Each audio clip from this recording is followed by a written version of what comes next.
very, very fortunate to have that access to the outdoors. So, yeah, it makes a big difference. So beautiful. So let's get started with the interview. Gail, I'm so happy. I'm so honored that you're taking your time for this interview. Okay, no, I want to help. Yeah, and I love talking about family work, so that's easy. That's easy. Perfect. Perfect. Well, I read that you're an EFT and EFFT for such a long time. I think 30 years. I've seen 40 years in other articles. And I'm Hmm. wondering, what were your defining moments of decision making to get to or to become a therapist? Well, I started very young and trained in social work Mm-hmm.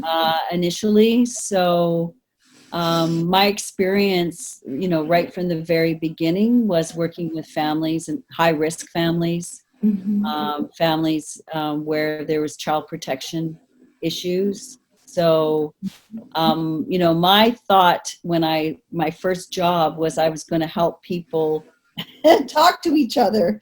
And it was a lot more complicated than I realized, right? And the job that I had didn't really, when you approach families from a position of power, it certainly didn't open anyone up to new conversations. So I think just experiencing, families struggling the way they were very early in my life, um, and then just being in a social work role. When I moved into a hospital setting, it was oftentimes a social worker that would be looking after the family. So, yeah, so my early jobs pointed me in that direction. And I also come from a family of five children and being the eldest child. And I valued our family life, and our family life wasn't always easy. So, I think that was the other inspiration, is just, you know, um, seeing our family go through some crises and troubles, and also having failures around communication, um, and probably being the eldest, kind of being pulled into some of those, mediating roles very early in life. So yeah, it's kind of been what I've always done. Wow, I can understand where your experience is coming from, and that there's so much knowledge and so much like the wish to help people. So Yeah. if you could like turn back in time, what would you love to tell your younger self what you've learned through being a therapist? That it takes time, that Mhm. change takes time, and that people, that as human beings, we're vulnerable. And when we're vulnerable, we protect ourselves in ways that may look and are hurtful to others, right? And, to try to understand that everyone, the majority, I would say, of us come from a place of good intention, and the desire to to be loving and accepting and all the things that we wish for, but oftentimes don't show up because of our own vulnerabilities like that. I find that so interesting because it means that and everyone is vulnerable. It doesn't matter if they come from a place of power or if they're like parents or if they're still children. Um, it means that the way we have to connect or talk with them should always be loving and warm-hearted. Right. But it's oftentimes not that way, right? And I see my job today as to try to understand, right, what leads people to show up in ways that is the opposite of their intention, right? Yeah. So what have you learned so far about acting differently from intentions? That that parents, like exactly what you're saying, that even though parents are in a position of power, they don't necessarily have all the answers, right? And that parents can lose their emotional balance and end up you know in their good intention actually end up creating more difficulties. That say a parent sees their child struggling and sees their child in difficulty or having a problem, their sort of desire then to protect and take care of the child may actually end up making matters worse, right? That the solution can lead the child to feel like they're not being heard, or they're not understood or accepted, and the child doesn't trust the way the parent is reacting, and then the parent ups the ante and tries harder, right? I mean, that's one version of where things can get off track, and that we can interrupt that pattern and that cycle that families get trapped in by being able to help parents become aware of their own blocks to caregiving, and their and help them process those blocks so that they can show up to their kids in a way that's emotionally accessible, responsive, and engaged, which is what we do in EFT, right? That's I totally agree with you on that. I think that's so important, and I think so many parents have that feeling, I want to protect my child or my children, and then they're still failing. Do you have any recommendation how it might look like in a, let's say, secure attachment style? What can parents actually do concretely? Right. Well, I think Dan Siegel says connect before correct, right? Or validate before educate. And so having that secure attachment, having that strong bond, then allows parents to have influence, right? And then allows parents to move in a way like the stronger, wiser other that their children need, right? Because they are stronger, wiser. But without that bond, and if they're caught in a negative communication pattern, they're not going to be able to create that safe, secure relationship. And what a secure relationship looks like is that parents are visible to their kids. Kids can see them. They're transparent. Parents aren't perfect, right? But they're available, and that children see that their parents are interested in them and in their goals and in their interests, and not and that they can reach for their parents for what they need and have a fair level of confidence that their parents will respond. Not all the time, not perfectly, no way, but there's just that basic level of confidence that their parents are there for them.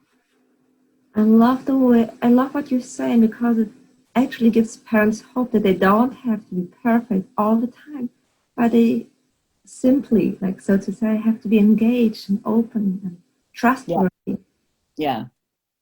I think parents really, we all get into this thing that we should do something, that we're, as mom, I'm the mom or I'm the dad, I need to do something here, right? Or, if I feel like I don't know what to do, then I just better keep quiet. And, that pressure on the parent to have it all figured out and not that's the whole thing, is that it's a hierarchical relationship, but it's also a reciprocal relationship, meaning that the parents learn from the child, right? There's lessons to be learned. And if we tune in and listen to where our child is. But if we think we've got it all figured out and we have the solution, and we should have the solution because we're mom, that it is up to me to fix this, then the danger is that the child doesn't actually get seen for what they need.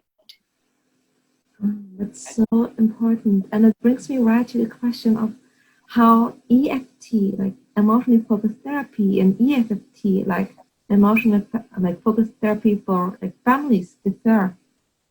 What are the biggest differences in your role as a therapist? Yeah, no, that is a really good question, Sharon, right? Because there are elements of EFT and EFFT that are the same, like doing the tango and the moves of the tango. We still do those therapeutic interventions, regardless of which modality you're working in, but we're not working with equal relationships, right? And we're not tracking a pattern where both people have equal responsibility. When you're talking about a romantic partnership, you're talking about two adults, right, that are equal. And with parents and kids, it's not the same, right? The pattern may help them kind of see how they're stuck, but it doesn't help them change,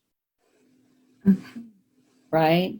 Needed to change, or who is supposed to change, or like the parent needs to change first, right? The parent needs to be accessible and responsive to child. And because of the hierarchy, it's a one-way street. It's not a two-way street. So, and we know that parents' intention is to do that. So we lean on the parental intent and we help them, become more aware of their own block, what stands between them and their good intention to care. And the more aware they are, the less tripped up they're going to be, the less they're going to trip over that block, right? And end up reacting or overreacting or underreacting to their child. And the more transparent they will be to their children, right? If, a sign for resilience in children is when they can see the difference between what's them and what's their parent, right? If the parent is invisible, the kid is going to automatically think it's their fault. It's their problem, right? It must be me, right? I'm doing something wrong. I'm a disappointment. There's something, defective in me, rather than my parents' reaction has to do with them, right? And has to do with their own history, their own emotions. And that kind of transparency actually is stabilizing for kids. I find it so important and so helpful, like to point it out that children need to make a distinction between that's me and that's what the parents are doing or feeling or right. It's not the whole key here, and this is the tricky part with family, it's not so kids take care of their parents. Right? And I think that's a fear for parents and for therapists, that if we help parents become more transparent, that somehow the child will then feel guilty and move in and try to take care of their parents' feelings, right? And we as therapists don't let that happen, right? The kid may naturally say, oh, I feel guilty, I'm sorry, mom, you don't have to, moms can make mistakes, and move in and start reassuring the parent. And we can actually catch that in the moment and help validate the child. Of course, they want to take care because they love their parent, but that's not their job. So what would we actually do as a parent, like as a therapist? We would validate the child Yeah. And then we would say, but it's not your job, or what are we supposed to do? Or Well, I mean, I'm thinking of a session that I did with a mom and a daughter, and the daughter was, about 17, and the mom said, "I'm sorry that I missed you in the past. I'm sorry that, that I wasn't there for you when you needed me." And the daughter said, "You don't have to be sorry, Mom. Mom make mistakes, and that's okay, right?" And what I did was I validated the daughter. I said, "I hear you. You want to reassure your mom, right? Because you care about her, right?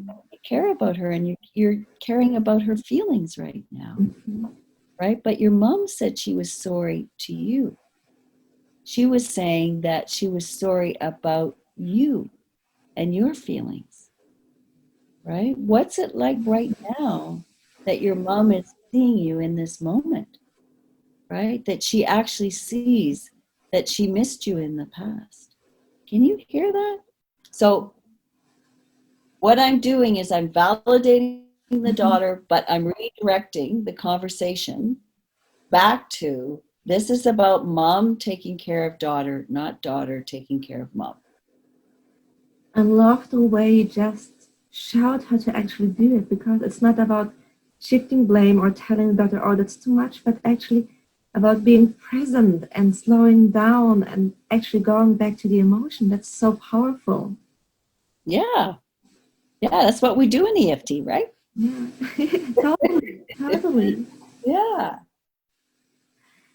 Um, what were your what are helpful thoughts or strategies you have when you're counseling families? Well, I think that family, I mean, it's such a strong bond, that, with romantic relationships, the bond is different. I think that, um, it's just different. And I think when we move into attachment, the attachment channel with families, we're working with something very powerful and really strong. And that can keep families really stuck, but it can also move families pretty quickly into change, whereas a romantic relationship can stay stuck for decades, right? And you can be in therapy with a couple therapists for a long period of time because the ability to defend and protect yourself is more intact. Whereas I think with families, because the desire to care, give, and the desire to for children to be cared for is so ingrained in who we are as human animals, that it's a powerful place to work. We can really make a change happen. It's so interesting. So basically, like the difference between a romantic kind of bonding or relationship and like parental children relationships is like the difference of caring and how. Yeah. Okay. Yeah. It's more about survival, right? I mean, little children don't survive without parents. But we can survive without our romantic partner. Right. So I think that's really what the difference is. Okay. The difference is also about survival, and it's so true. It's so true. Another question I had was, because I have a lot of, let's say, parents who are struggling on how to have like let's say, the level of romance and sexual desire, and also the level of being a mother and father. Yeah. How can these two levels or types of bonding be fruitful to each other? Yeah, it can become like a conflict, right? A place of it's in either or. Either we're going to be romantic and our relationship takes priority, or the kids take over the life and we don't have romance anymore as a couple. And I think those, what we would call the caregiving alliance or the parenting alliance um, is important, as is a romantic, loving, couple relationship, and both are important. It's an and, right? It's not an or. And I think where couples get stuck is when it feels like it's a nor, that the children are in the bed, and there's no time or no privacy and no space for the couple, and then the couple start getting into their own negative dance about that, which then separates them more, right? And then you've got like mom and the kids, and dad's off by himself, or or whichever. I mean, it could happen with a same-sex couple too, on the same kind of dynamic. But I think the way I've started to think about couple romantic relationships is that we can also talk about their parenting alliance, right? Because sometimes couples come in and say, we're only here because of the kids. Yeah, totally. Right? We're only here because we value our family, and we're not even sure we're even in love with each other anymore. And before, I used to think, well, then maybe this relationship isn't going to work. But now it's kind of like, well, let's talk about how your parents together. Let's start there. Right? I mean, that's motivation. And I don't know where this will lead us, but let's talk about how your parents together and what happens between, and then it can then open the door to talking about the couple relationship. I think you just have to start with where your couple is. I think that's so important, and so because it happens so often that people are coming to therapy just mainly for the children. Right. If they don't function as couples, sometimes it's hard for them to still like give in or to exclude their romantic life out of their family. Yeah. Right. But if they start feeling like they're partners in parenting, that could soften some of the, blocks to being a romantic partnership. What would you do as a therapist if a couple comes in and says, we argue about the parenting style? Yeah, of course. Yeah. I mean, that's to be expected, right? I mean, individuals are going to parent differently and have different styles. And, people can get stuck around the right way and the wrong way, right, to be a parent. And, I would deal with that much like you would, in terms of trying to put it into a pattern.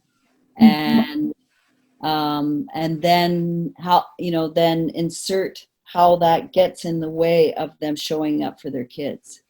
Because if they get locked in a negative pattern around who's right and who's wrong, around how to parent, who gets missed? Yeah. Children get dismissed. Yeah, exactly. Yeah. And because they want to be parents, because they have that parental intent, it's motivation to, unlock themselves from the right-wrong dynamic, right? The kids need them both. I find it so interesting. The children can be both like a source of like being challenging for parents, but also a huge motivation to work on themselves and to bond again. Right. Yeah. I mean, I'm working with a family right now.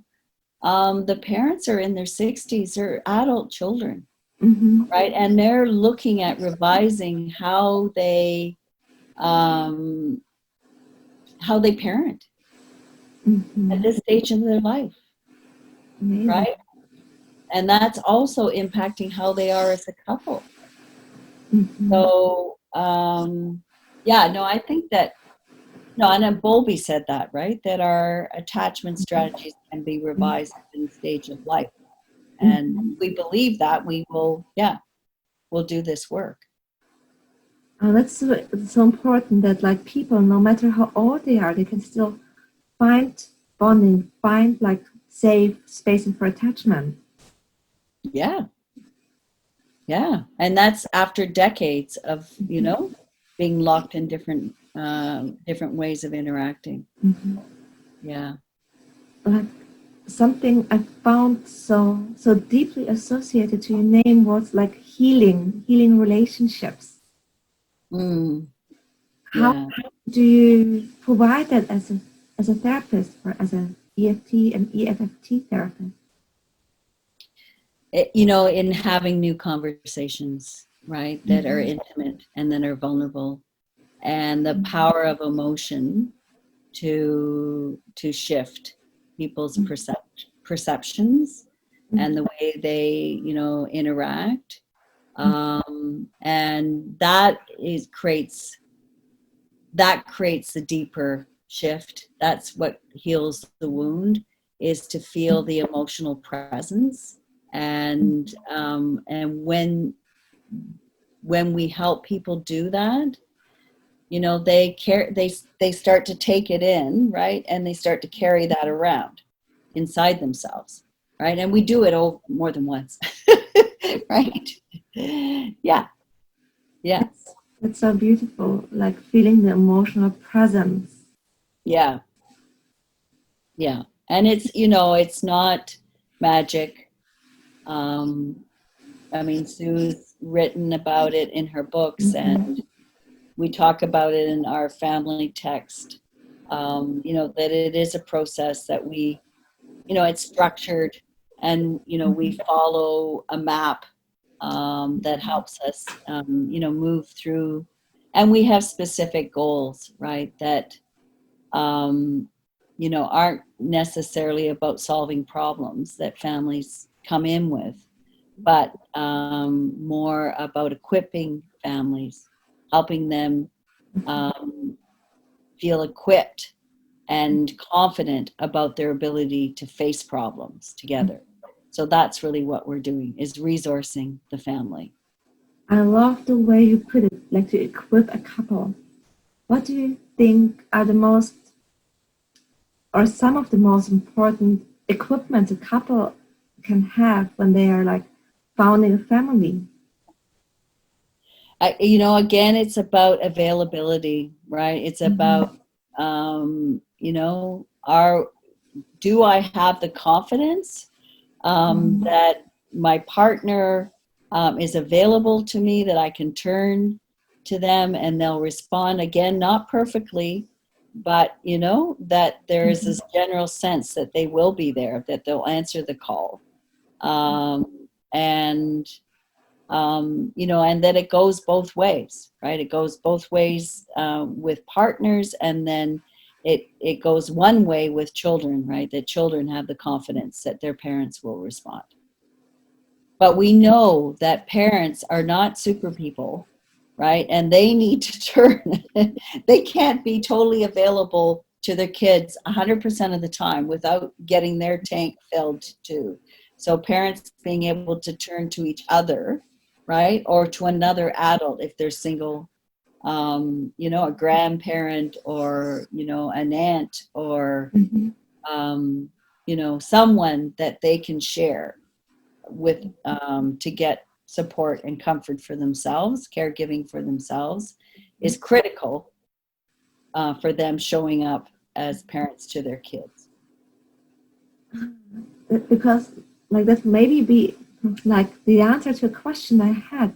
What can parents do when they like notice that they don't have enough energy or that they have to turn away for like no matter reason without Yeah, feeling guilty? yeah, right. That they have to they have to uh, re-energize themselves through getting caregiving for themselves, and that comes from another adult. I think single parents is is the most vulnerable that way, and that's why eldest children are often kind of turned to. But if adults can be directed, single parents can be directed to another adult, who's more their peer, to get that kind of support is really, because parents get tired. They, they need to have their emotional needs attuned to too. But it comes from another adult rather than the kids. I think that's so important to emphasize, because it's not that the child has to give the parents the modeling, because otherwise it will be like not hierarchical, right? Right. Yeah. Okay. Yeah. And even with adult children, it's still, the hierarchy is still there, but it's like, it's not as big. It's more, it's more like nearly equal, but they're not equal. I think that's so important. So you're conducting a workshop soon to be in Germany, right? Yes, I'm excited. Yeah, so excited. What are you planning to do in this workshop? And why Well, is it helpful to therapists? Well, what I'll be talking about is the conceptual, underpinnings of EFFT, really looking at some of these things that you've brought up in conversation. What are the differences in working with families? How we conceptualize attachment in families, which is different than in romantic relationships. How we look at negative patterns, and how we look at the power of emotion, and how do you work with emotion in families, which is tricky. So that's the general kind of overview for the first bit. But then we're also then going to go into the actual process of therapy, the stages of therapy, how stage 1 looks in family work, how stage 2 looks in family work.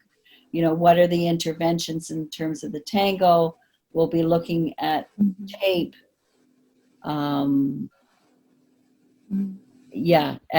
a way of illustrating that. And there will be also times for small practices amongst the group participants.